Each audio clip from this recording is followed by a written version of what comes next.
Good morning, students. In the last class, we have discussed कि Maxwell के वेग वितरण नियम का प्रायोगिक सत्यापन जो वैज्ञानिकों ने किया है उसका एक्सपेरिमेंटल सेटअप हमने देखा है और देखा है कि किस तरह से उन्होंने मैक्सवेल के वेग वितरण नियम को प्रूव किया है। तो लास्टली हमने देखा था ज़ार्टमैन एंड कोज का एक्सपेरिमेंट। आज हम देखने जा रहे हैं ईस्टरमैन, सिम्पसन और स्टर्न का प्रयोग। इन्होंने एक सेटअप डिज़ाइन किया और उस सेटअप में इन्होंने यूज़ किया सीजियम के अणुओं को। यहाँ पर जो अणु हैं वो किसके हैं? सीजियम के हैं। सीजियम के अणु, सीजियम के अणुओं का इन्होंने प्रयोग किया। एक भट्टी है, एक ओवन है, इसमें सीजियम के अणुओं को रखा है। जैसे कि हमने निस्सरण विधि में देखा था किस तरह से आणविक पुंज प्राप्त की जाती है, उसी विधि से यहाँ पर आणविक पुंज प्राप्त की गई है। और यहाँ पर x डिस्टेंस पर एक स्लिट लगाइए। एक स्लिट लगाने से क्या होगा? वही फाइन बीम हमें मिल जाएगी और ये बीम जाकर कहाँ पर टकराती है? एक टंगस्टन के वायर पर टकराती है। ये टंगस्टन वायर का ताप कितना है? उच्च ताप है, हॉट टंगस्टन वायर है। इस टंगस्टन वायर से जैसे ही अणु टकराते हैं, सीजियम के अणु टकराते हैं और टकराकर आयनित हो जाते हैं, यानी कि उनका पॉजिटिव आयन बन जाता है। सीजियम के अणुओं की आयनन ऊर्जा बहुत ही कम होती है, इसलिए वे जैसे ही हॉट टंगस्टन वायर से टकराते हैं, टकराकर पॉजिटिव आयन में कन्वर्ट हो जाते हैं। आयनन ऊर्जा क्या होती है? किसी उदासीन अणु के बाह्यतम कोश से, उदासीन अणु के बाह्यतम कोश से एक इलेक्ट्रॉन को निकालने के लिए आवश्यक ऊर्जा को हम कहते हैं आयनन ऊर्जा। सीजियम के अणु लिए हैं, वो जाकर टकराए हैं टंगस्टन वायर से और आयनित हो गए। इन आयनों को एक डिटेक्टर में कलेक्ट कर लिया जाता है। इस टंगस्टन वायर के आगे एक डिटेक्टर लगाया जाता है। उस डिटेक्टर में इन आयनों को कलेक्ट कर लिया जाता है और कलेक्ट करने के बाद में उनसे धारा होती है। मतलब जैसे ही टंगस्टन वायर से आयनित हुए सीजियम के अणु, उन्हें कलेक्ट किया गया डिटेक्टर में और डिटेक्टर में एक धारा उत्पन्न होती है। उस धारा के आधार पर हमें पता चला किस तरह से वेग वितरण नियम का सत्यापन किया गया। मेनली जो इसका कॉन्सेप्ट है, ईस्टरमैन, सिम्पसन और स्टर्न ने जो उपयोग किया, कौन सा उपयोग किया कॉन्सेप्ट? निर्वाध पतन का। निर्वाध पतन, फ्री फॉल।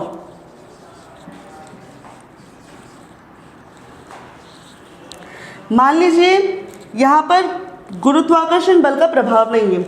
ये अणु का कुछ मास होगा, ठोस गोले के रूप में होते हैं और अणुओं का कुछ मास होता है, और जहाँ पर मास होता है वहाँ पर गुरुत्वाकर्षण बल लगता है mg। तो अणुओं का मास अगर m है तो उस पर बल लग जाएगा mg, गुरुत्वाकर्षण बल। लेकिन अगर हम बात करें कि यहाँ पर गुरुत्वाकर्षण बल का प्रभाव नहीं है, अगर यहाँ पर गुरुत्वाकर्षण बल का प्रभाव नहीं होगा तो यहाँ से जो अणु निकलेंगे वो जाकर सीधे ही इस स्लिट में से निकलकर सीधा टंगस्टन वायर से टकराएंगे और इस डी पॉइंट पर जितने भी अणु होंगे, सारे के सारे अणु गुरुत्वाकर्षण बल की अनुपस्थिति में सारे अणु यहाँ से निकलकर टकराएंगे इस डी पॉइंट पर, ठीक है। और यहीं पर सारे अणु एकत्रित हो जाएंगे और मोटी परत का निर्माण कर देंगे। लेकिन अणु में मास है तो ये जाहिर सी बात है कि उन पर गुरुत्वाकर्षण बल का प्रभाव पड़ेगा। यानी कि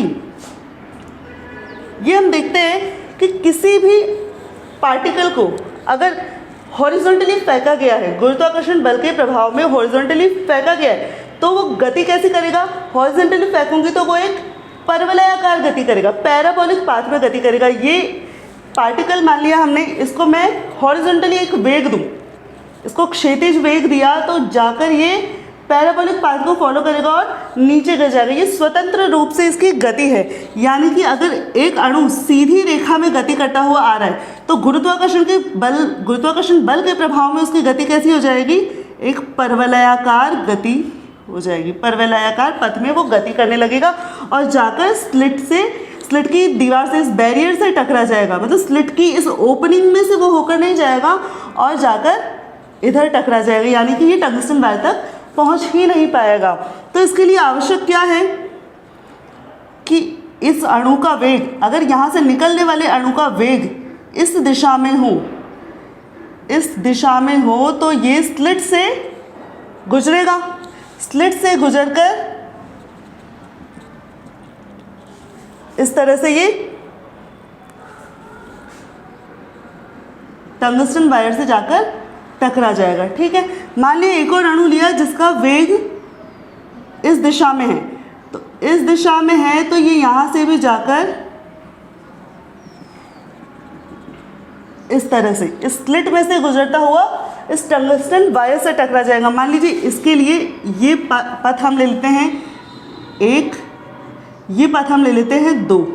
ठीक है, पथ 1 के अनुसार गति करके पॉइंट डी डैश से टकराता है और ये पथ 2 को फॉलो करके डी डबल डैश से टकराता है।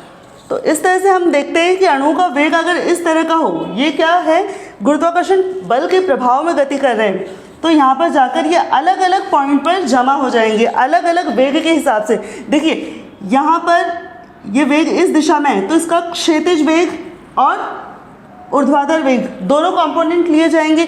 तो जिसका क्षैतिज वेग ज़्यादा है, जिसका क्षैतिज वेग ज़्यादा होगा वो जल्दी जाकर टंगस्टन वायर से टकरा जाएंगे और वर्टिकल डिस्टेंस को कम कवर करेंगे। यानी कि जिसका वेग वर्टिकल डायरेक्शन में ज़्यादा है वो तो ज़्यादा डिस्टेंस कवर करेंगे यहाँ पर, और जिसका वर्टिकल वेग कम है वो कम डिस्टेंस कवर करेंगे। इसलिए इस पाथ को फॉलो करने वाले अणुओं का वेग x दिशा में ज़्यादा है जबकि y दिशा में कम है। इसीलिए y दिशा में कम होने की वजह से वो कम डिस्टेंस कवर कर रहे हैं और जिनका वेग y दिशा में ज़्यादा है वो ज़्यादा डिस्टेंस कवर कर रहे हैं। इस तरह से डिटेक्टर को क्या किया जाता है, इधर मूव करवाया जाता है, इस टंगस्टन वायर के ऊपर नीचे मूव करवाया जाता है और यहाँ पर एकत्रित होने वाले अणु जो कि टंगस्टन वायर से टकराकर आयनित हो रहे हैं उन सभी आयनों को इसमें कलेक्ट कर लिया जाता है। डिफरेंट जगह पर वेगों के मान अलग होने की वजह से, अणुओं के वेगों का मान अलग होने की वजह से डिफरेंट जगह पर डिफरेंट मान की धारा प्राप्त होती है और उस धारा को डिटेक्टर मापता है और उसका हमने प्लॉट देखा है। किस तरह से प्लॉट किया गया है, धारा करंट को, डिटेक्टर में जो धारा मापी गई है उसको किसके रिस्पेक्ट में, हाइट h के रिस्पेक्ट में। ये हाइट है, मान लीजिए ये 0 है और 0 से इधर की तरफ हाइट बढ़ रही है, तो हाइट के रिस्पेक्ट में जब इसको मापा करंट को तो इस तरह का ग्राफ हमें मिला। ये ग्राफ क्या शो करता है, करंट का मान, और करंट का मान किसके प्रोपोर्शनल है, अणुओं की संख्या के प्रोपोर्शनल है। यानी कि जितना ज़्यादा वेग होगा उतनी ही ज़्यादा संख्या में अणु वहाँ जाकर डिपॉजिट होंगे और उतनी ही ज़्यादा करंट का मान होगा। तो this is an good agreement with Maxwell's distribution law. तो यही हमें प्रूव करना था। आगे हम देखते हैं एक और मेथड है जिससे कि प्रूव किया गया इस लॉ को, वो है वेलोसिटी सिलेक्टर, वेग निर्वाचक की हेल्प से।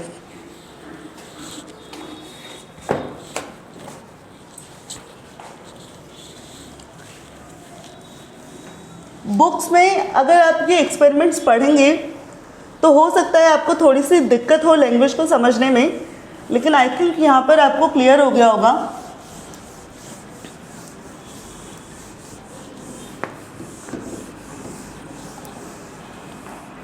वेग निर्वाचक विधि,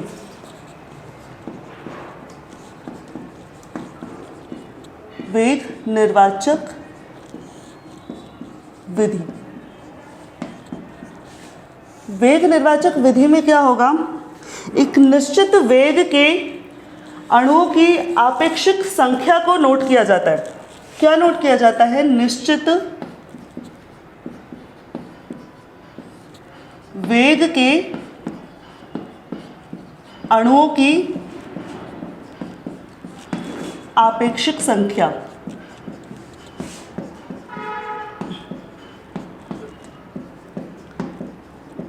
को नोट किया जाता है। ठीक है, इसका सेटअप किस तरह का है, वही एक ओवन होगा, एक ओवन है जिसमें से आणविक पुंज प्राप्त किया जा रहा है, आणविक पुंज प्राप्त किया जा रहा है। यहाँ पर एक स्लिट लगाई जाती है। किस तरह की स्लिट है? एक मान लीजिए इस तरह की स्लिट है, एक स्लिट लगाई गई है और इस स्लिट के आगे एक वेलोसिटी सिलेक्टर, वेग निर्वाचक इधर लगाया जाता है। इसमें दो तरह की चक्तियाँ होती हैं, दो तरह की चक्तियाँ होती हैं जिसमें यहाँ पर एक खाना सा बना दिया जाता है। एक ये है और एक इसी तरह की एक और चक्ति है।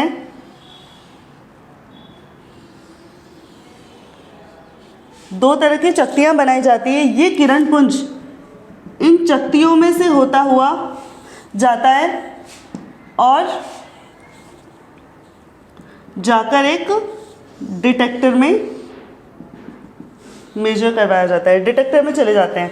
अब क्या होता है, जैसे ही ये आणविक पुंज जाता है, आणविक पुंज में अलग अलग वेगों के अणु होंगे। इन चक्तियों को इस स्लिट में से गुजारने से क्या होता है, एक फाइन बीम बन जाएगी और ये चक्तियों को कुछ आवृत्ति के साथ में घुमाया जाता है, कुछ कोणीय वेग होता है इन चक्तियों का। तो जैसे ही एक किसी निश्चित वेग का अणु इस चक्ति से होकर गुजरता है, इतने ही टाइम में ये चक्ति तो घूम गई, ये चक्ति तो घूम गई। यानी कि अगर इस चक्ति से गुजरने के बाद इन दोनों के बीच की जो डिस्टेंस है, इस डिस्टेंस को कवर करने में जितना टाइम लगा, उस टाइम के अंदर अंदर अगर ये चक्ति घूमकर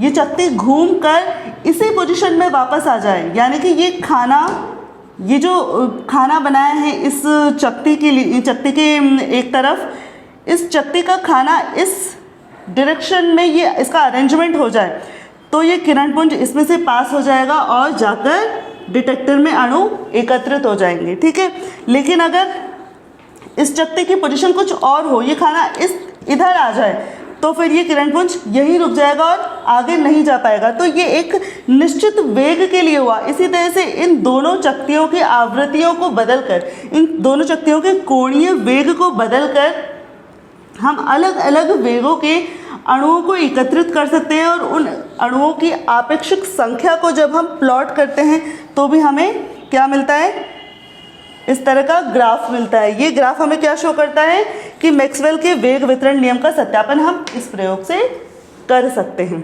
ठीक है,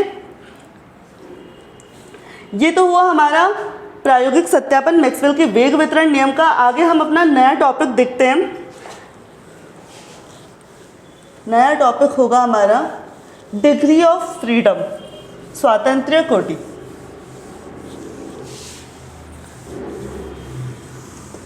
देखिए यहाँ पर हमने क्या किया था, दोनों चक्तियों के बीच की जो डिस्टेंस L मान ली, ठीक है, और इसको कवर करने में डेल्टा T समय लगता है।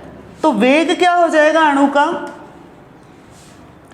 L अपॉन डेल्टा T, और डेल्टा T समय क्या होना चाहिए, इस चक्ति का time of period of time होना चाहिए। यानी कि इस चक्ति को घूमने में जितना समय लगता है उस समय के बराबर होना चाहिए, यानी कि L upon 2 pi by omega, T is equal to होना चाहिए 2 पाई बाय ओमेगा, ओमेगा ऊपर चला जाएगा। इस तरह से हम उस निश्चित वेग का भी परिकलन कर सकते हैं। कोणीय वेग हमें पता है, क्योंकि कोणीय वेग को तो हम खुद ही सिलेक्ट कर रहे हैं दोनों चक्तियों के लिए, तो कोणीय वेग की सहायता से, और ये L डिस्टेंस हम ही सिलेक्ट करते हैं, तो इसकी सहायता से हम अणुओं के निश्चित वेग का भी परिकलन कर सकते हैं। आगे देखते हैं हम degree of freedom.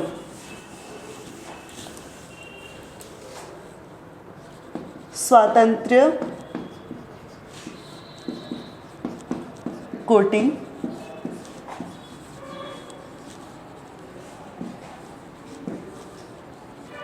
Degree of freedom. देखिए डिग्री ऑफ फ्रीडम क्या होता है, किसी भी पार्टिकल की, किसी भी निकाय की संपूर्ण अवस्था या विन्यास को परिभाषित करने के लिए, दर्शाने के लिए जितने निर्देशांकों की आवश्यकता होती है, जितने मिनिमम कम से कम निर्देशांकों की आवश्यकता होती है, उसे हम कहते हैं डिग्री ऑफ फ्रीडम। मान लीजिए कि ये एक चींटी है, एक चींटी को देखा होगा आपने। एक चींटी एक तार पर चल रही है, ये एक तार है, इस पर एक चींटी अगर चल रही है तो उसकी दिशा कैसी हुई, केवल एक ही दिशा में हम बता सकते हैं। हम ये दिखा सकते हैं कि मान लीजिए इस तार की लंबाई L है, इस तार की लंबाई L है, तो अगर हमें उस चींटी की पोजीशन दिखानी है तो हम बता सकते हैं कि लेफ्ट एंड से 10 सेंटीमीटर दूरी पर, लेफ्ट एंड से 10 सेंटीमीटर दूरी पर उस चींटी की पोजीशन है। मतलब हमें और किसी चीज़ की आवश्यकता नहीं है यहाँ पर चींटी की पोजीशन को दर्शाने के लिए। तो इसकी डिग्री ऑफ फ्रीडम कितनी हो गई, 1 हो गई। एक निर्देशांक की हमें आवश्यकता है। और मान लीजिए अगर यही चींटी इस प्लेन में चल रही है, मतलब इस पूरे ब्लैक बोर्ड पे कहीं भी घूम रही है, मान लीजिए ये चींटी इस तरह से जा रही है इस ब्लैक बोर्ड पे, ठीक है, तो एक पर्टिकुलर टाइम टी पर अगर ये चींटी यहाँ है तो हमें इस ब्लैक बोर्ड पर उस चींटी की पोजीशन को दर्शाने के लिए 2 तरह की कोऑर्डिनेट्स की आवश्यकता होगी। कौन कौन से, मान लीजिए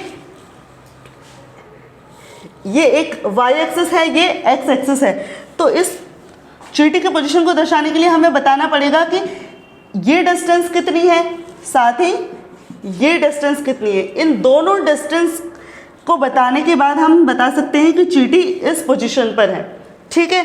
इसी तरह से अगर हमें बताना है कि एक पक्षी आकाश में उड़ रहा है, एक पक्षी जब आकाश में उड़ता है तो उसके 3 डायरेक्शन हो जाती है, x, y और z। तो तीनों डायरेक्शन जब हमारे पास होगी, तीनों कोऑर्डिनेट्स जब हमारे पास होगी, तभी हम उस पक्षी की एक पोजीशन को बता सकते हैं, ठीक है। तो सबसे पहले हम देख लेते हैं इसकी डेफिनेशन। किसी कण की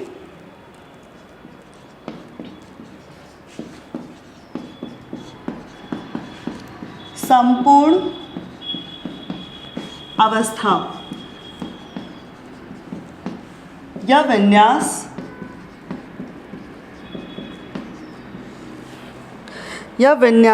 का निर्धारण करने के लिए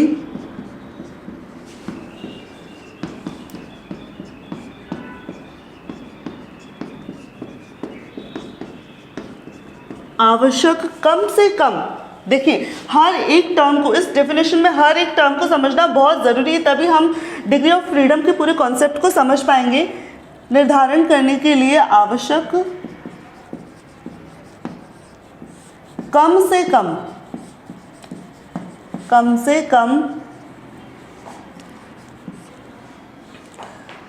आवश्यक कम से कम निर्देशांक। कैसे निर्देशांक, स्वतंत्र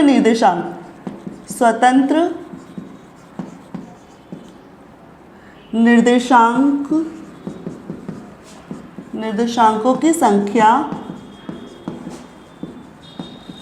को स्वातंत्र्य कोटि कहते हैं, स्वातंत्र्य कोटि कहते हैं, जो कि कुछ प्रतिबंधों का पालन करती हैं, जो कि कुछ प्रतिबंधों का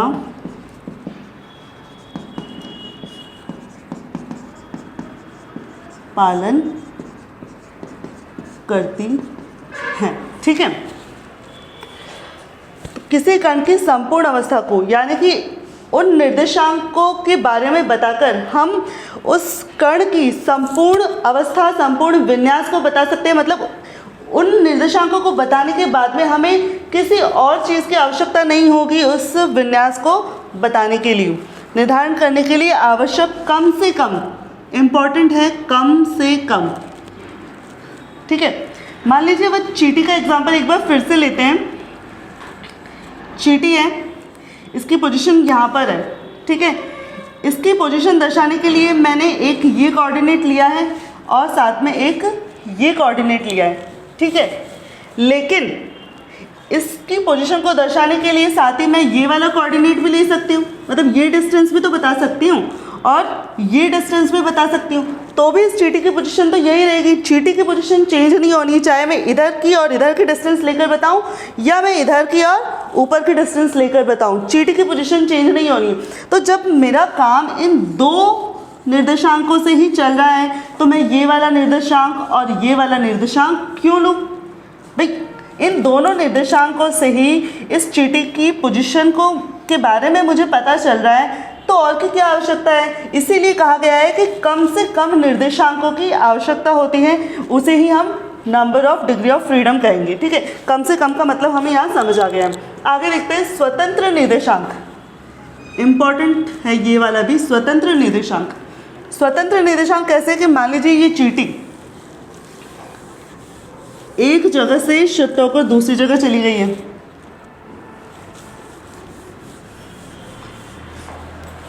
ये चीटी पहले यहाँ थी, अब मान लीजिए वो यहाँ चली गई है, चलकर इस पॉइंट पर आ गई है, इस पॉइंट पर आ गई है, तो मेरी ये वाली डिस्टेंस तो चेंज हुई नहीं, ये वाली डिस्टेंस और ये वाली डिस्टेंस किस डायरेक्शन में मूव किया। मान लीजिए ये x दिशा है और ये y दिशा है।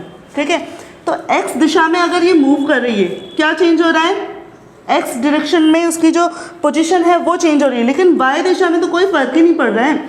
एक दिशा में बढ़ने से दूसरी दिशा में कोई फर्क नहीं पड़ रहा है, ये पोजीशन अभी भी उसकी वही है। इसलिए कहा गया है कि स्वतंत्र निर्देशांक होने चाहिए, मतलब एक निर्देशांक के चेंज होने से दूसरे निर्देशांक पर कोई फर्क नहीं पड़ना चाहिए। सेम होता है 3D में भी, एक निर्देशांक के बदलने से दूसरे निर्देशांक पर कोई फर्क नहीं पड़ेगा। ये निर्देशांक कैसे होते हैं, स्वतंत्र निर्देशांक होते हैं। ठीक है, आगे एक और टर्म लिखा हुआ है, निर्देशांकों की संख्या को स्वतंत्र कोटि कहते हैं, जो कि कुछ प्रतिबंधों का पालन करती हैं। प्रतिबंध निश्चित है, प्रतिबंधों का पालन करना बहुत ही जरूरी है। आपने देखा होगा कि एक सीधी सड़क पर बस चल रही है या फिर एक सीधी पटरी पर ट्रेन चल रही है, तो आप कहेंगे कि इसकी स्वतंत्र कोटि कितनी है, एक है। सीधी सड़क पर एक ही दिशा में चल रही है बस, तो उसकी स्वतंत्र कोटि एक है। पर मान लीजिए बस का एक्सीडेंट हो गया, अनफॉर्चुनेटली बस का एक्सीडेंट हो गया, वो बस जाकर एक खाई में गिर जाती है, एक खाई में गिर जाती है, तो आप कह रहे हैं कि बस की गति तो एक विमीय थी, बस के लिए डिग्री ऑफ फ्रीडम एक था, लेकिन वो खाई में गिर गई, तो उसकी डिग्री ऑफ फ्रीडम तो चेंज हो गया, 2 हो गया ना, डिग्री ऑफ फ्रीडम 2 हो गया, 3 हो गया। ठीक है, तो डिग्री ऑफ फ्रीडम के लिए क्या होगा, एक कंस्टेंट होना चाहिए। कंस्टेंट क्या है, अगर वो बस एक डायरेक्शन में मूव कर रही है तो वो एक ही डायरेक्शन में मूव करती रहनी चाहिए। वो अगर उसने उस कंस्टेंट को छोड़ दिया, उस प्रतिबंध को छोड़ दिया, तो फिर उसकी डिग्री ऑफ फ्रीडम चेंज हो सकती है। इसी तरह से आपने कैरम देखा होगा, कैरम पर हम जब खेलते हैं तो स्ट्राइकर जब हम चलाते हैं, इसी तरह का बोर्ड होता है कैरम, जब हम स्ट्राइकर चलाते हैं तो उसकी गति कैसी होती है, द्विविमीय होती है। 2 डायरेक्शन, 2 पोजीशन से, 2 कोऑर्डिनेट से हम उस स्ट्राइकर की पोजीशन को बता सकते हैं। लेकिन किसी ने स्ट्राइकर बहुत ही ज़ोर से फेंक दिया, जब ज़ोर से फेंका तो स्ट्राइकर क्या होगा, बोर्ड से उछलकर बाहर की तरफ गति कर जाएगा, तो आप कहेंगे कि इसकी गति तो त्रिविमीय हो गई है। ठीक है, लेकिन यहाँ पर हम बात करें प्रतिबंध की। एक प्रतिबंध हमारे पास ये है कि वो स्ट्राइकर उसी बोर्ड के अंदर अंदर गति करना चाहिए। ठीक है, उस स्ट्राइकर की गति इस बोर्ड के अंदर अंदर होनी चाहिए और साथ ही उसका वेग इतना होना चाहिए कि वो इससे टकराकर बाहर ना निकले। इसलिए क्या है, कुछ प्रतिबंधों का पालन करना आवश्यक है डिग्री ऑफ फ्रीडम के लिए। ये एक सामान्य बात की हमने डिग्री ऑफ फ्रीडम के लिए। अब हम बात करते हैं गैस के अणुओं के बारे में। डेफिनेशन क्लियर हो गई होगी आई थिंक यहाँ से आपको।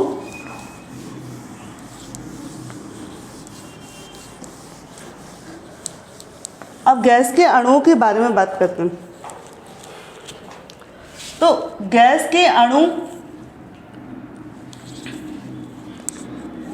3 तरह के हो सकते हैं। एक विमीय अणु हो सकता है, एक परमाणु अणु हो सकता है, द्विपरमाणु गैस हो सकती है और त्रिपरमाणु या बहुपरमाणु गैस हो सकती है। तो हम तीनों को ले लेते हैं एक ही साथ।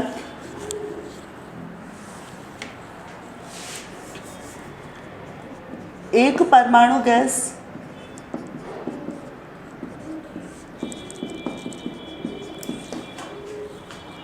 द्विपरमाणु गैस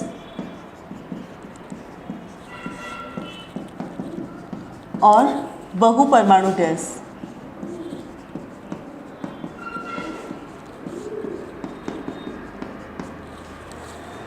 ठीक है।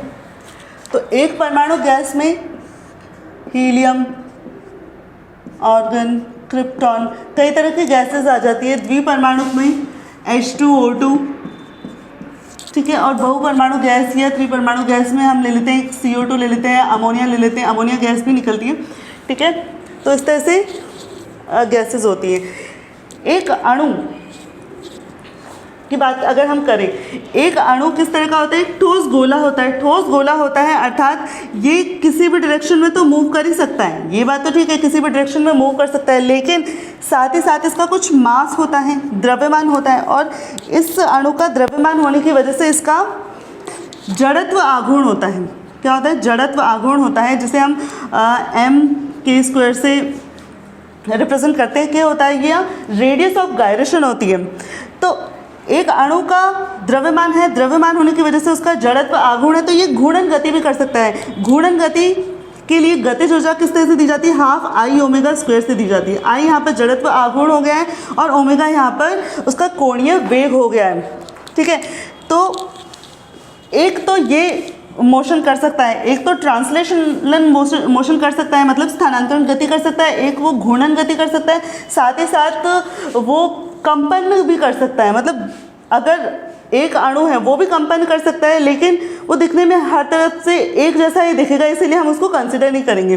तो एक परमाणु गैस की अगर हम बात करें, तो एक परमाणु गैस में एक अणु है, स्वतंत्र है गति करने के लिए। x दिशा में चाहे तो वो गति कर सकता है, y दिशा में चाहे तो वो गति कर सकता है, और z दिशा में वो चाहे तो गति कर सकता है। यानी कि इसका डिग्री ऑफ फ्रीडम कितना हो जाएगा? 3 हो जाएगा। 3 दिशाओं में गति कर सकता है, और ये तीनों की तीनों कैसी है? ट्रांसलेशनल है, ठीक है। ट्रांसलेशनल गति की वजह से इसमें 3 डिग्री ऑफ फ्रीडम हो गई है।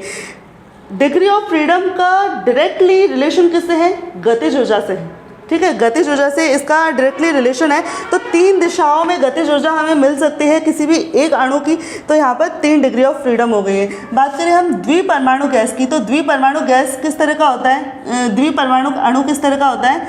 इस तरह का होता है, एक डंबल की शेप में हो सकता है, ठीक है। यानी कि ट्रांसलेशनल मोशन तो इसका फिक्स हो गया, तीनों ही दिशाओं में ये गति कर सकता है, x, y, z तीनों दिशाओं में ये गति कर सकता है। साथ ही साथ ये घूर्णन गति भी कर सकता है। मान लीजिए ये एक एक्सिस है,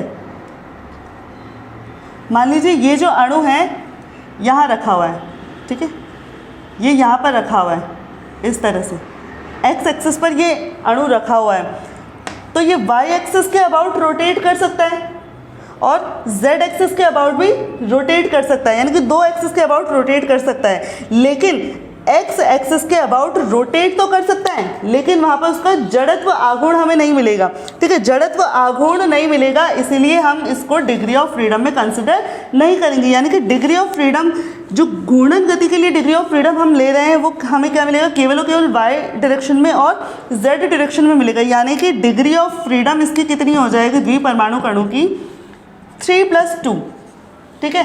3 किसके लिए? ट्रांसलेशनल के लिए, मतलब स्थानांतरण गति की वजह से हमें 3 डिग्री ऑफ फ्रीडम मिलता है, और घूर्णन गति की वजह से हमें 2 डिग्री ऑफ फ्रीडम मिलता है। इसको रोटेशनल मोशन लिख देंगे, ठीक है। तो टोटल कितनी हो गई? 5 हो गई। ये कब हुई? जबकि ये अणु रिजिड है, ठीक है। रिजिड मतलब दृढ़ है, दृढ़ पिंड के लिए। ये किसके लिए हो गई? दृढ़ पिंड के लिए, दृढ़ अणु के लिए हो गई है। लेकिन अगर हम बात करें कि ये इसके बीच की जो डिस्टेंस है वो नॉन रिजिड है, मतलब दृढ़ नहीं है पिंड, तो फिर ये क्या है? कंपन भी कर सकता है। और कंपन कैसे कर सकता है? ऐसे ऐसे कंपन कर सकता है और ऐसे ऐसे कंपन कर सकता है। यानी कि इसकी डिग्री ऑफ फ्रीडम में ये हुआ दृढ़ पिंड के लिए। अदृढ़ पिंड के लिए देखते हैं, ये आपको चाहे तो नोट कर लीजिए। अब देखते हैं अदृढ़ पिंड के लिए।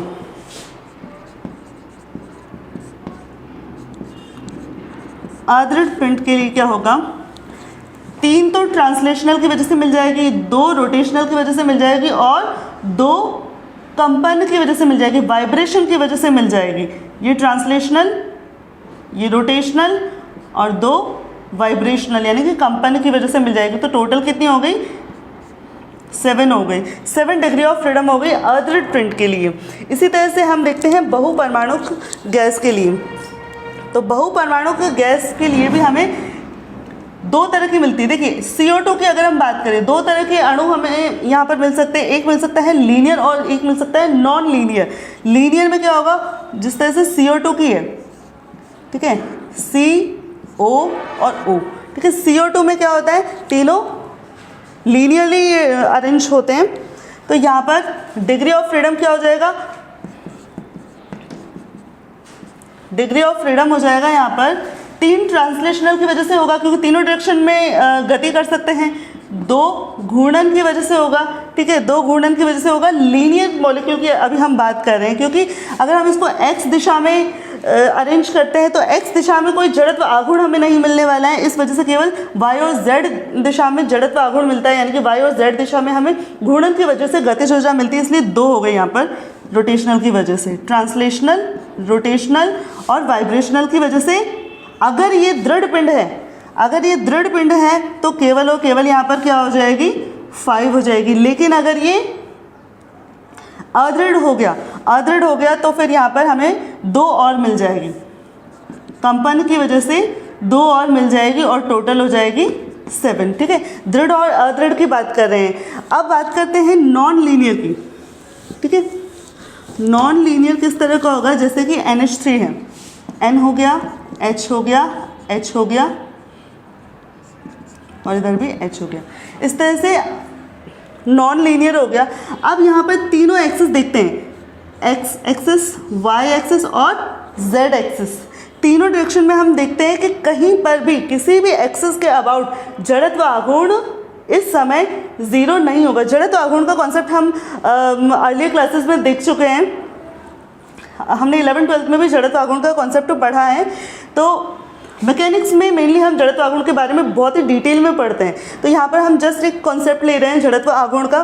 तो जड़त्व आघूर्ण किसी भी दिशा में 0 नहीं होगा। यहाँ पर तीनों दिशाओं में हमें जड़त्व आघूर्ण मिलेगा, यानी कि रोटेशनल मोशन की वजह से हमें 3 डिग्री ऑफ फ्रीडम मिलता है। इसलिए इसका टोटल डिग्री ऑफ फ्रीडम क्या हो जाएगा, 3 ट्रांसलेशनल की वजह से हो गया प्लस 3, ध्यान रखने वाली बात है, 3 यहाँ पर रोटेशनल की वजह से हो गया और वाइब्रेशनल की वजह से हमें यहाँ पर कोई भी डिग्री ऑफ फ्रीडम नहीं मिलेगा, यानी कि इसकी टोटल डिग्री ऑफ फ्रीडम हो गई 6। लेकिन अगर हम इसका ताप बढ़ाएं, ताप बढ़ाने से क्या होगा, इनकी जो बीच में बॉन्ड है वो बॉन्ड क्या करेगा, कंपन करने लगेगा और कंपन करने की वजह से उसकी डिग्री ऑफ फ्रीडम बढ़ सकती है। ये पूरा हुआ डिग्री ऑफ फ्रीडम का कॉन्सेप्ट। आई होप आपको समझ आ गया होगा। आगे हम बात करेंगे नेक्स्ट लेक्चर में। Thank you.